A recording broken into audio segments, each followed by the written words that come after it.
బొద్దింకల గుట్టు ఒక్కొక్కటి వీడుతోంది. ఏదైతే ఒక శుభం ఠాకూర్ ఫౌండేషన్ ద్వారా వీళ్ళు కోట్ల రూపాయల డబ్బులు ఫండింగ్ పొందారు. అదేమో సోరోస్తో లింక్ అయ్యింది. అట్లాగే అంతర్జాతీయ నిధులు దానికి వస్తుంటాయి.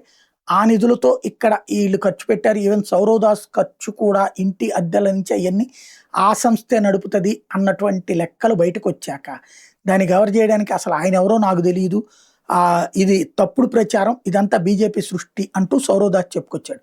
పాపం అతని దురదృష్టం కొద్ది గతంలో అతను ఇచ్చినటువంటి ట్వీట్లే ఇప్పుడు అతని జాతకం ఏంటో బయటపెట్టినాయి.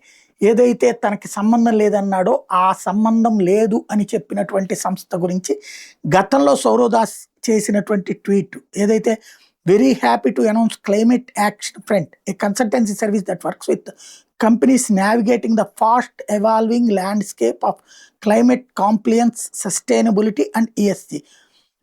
దీంట్లో life cycle assessment, LCA, carbon accounting, climate communications వ్యవహారాల్లో నేను పాత్ర పోషిస్తున్నానని ఆ రోజుల్లోనే చెప్పాడు ఇతను.